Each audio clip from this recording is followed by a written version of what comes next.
పెంచం. మేము ప్రభుత్వంలోకి వచ్చిన వెంటనే ధరలు తగ్గించి ప్రజలకు లాభం చేకూరుస్తామని చెప్పి తెలియజేసినటువంటి నాయకులు ఇప్పుడు ముఖ్యమంత్రి, ఉప ముఖ్యమంత్రి నారా లోకేష్.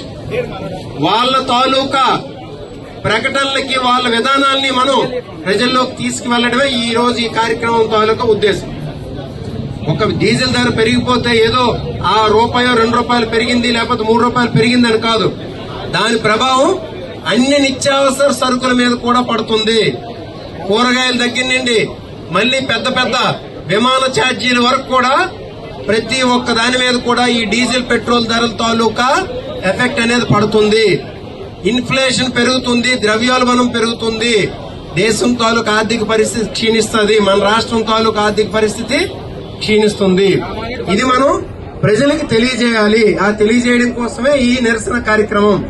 కాబట్టి దీన్ని అందరూ మనం రిప్రజెంటేషన్ ఉన్నదంటే ప్రతి గ్రామం నుండి గ్రామాల్లోకి వెళ్లి తెలియజేయాలనే ఉద్దేశం. కాబట్టి మనం లేట్ చేయకుండా ఈ కార్యక్రమాన్ని స్టార్ట్ చేద్దాం. దయచేసి కొద్దిగా మనం అనుకునే విధంగా అందరం కూడా పార్టిసిపేట్ చేసి వెళ్దామని తెలియజేసుకుంటూ, ఇక్కడ విచ్చేసినటువంటి ప్రతి ఒక్కరికి పేరు పేరున, ప్రతి నాయకునికి, కార్యకర్తలకి, అందరికీ పేరు పేరున హృదయపూర్వక ధన్యవాదాలు తెలియజేసుకుంటూ ఈ కార్యక్రమాన్ని స్టార్ట్ చేద్దాము.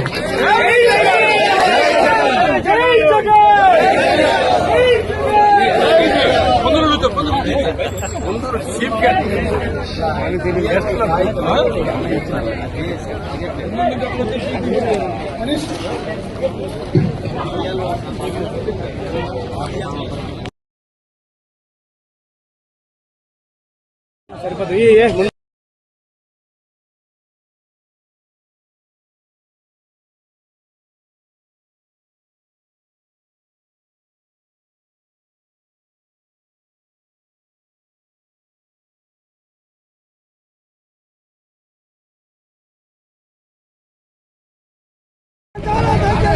బాబుగారి కళ్ళబొల్లి మాటలు, బాబుగారి కళ్ళబొల్లి మాటలు,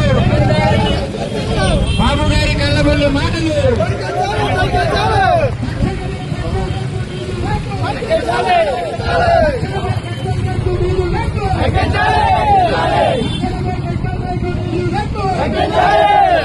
తక్షణమే పెట్రోల్ రేట్లు, డీజిల్ రేట్లు, తక్షణమే పెట్రోల్ రేట్లు, డీజిల్ రేట్లు, తక్షణమే పెట్రోల్ రేట్లు, డీజిల్ రేట్లు.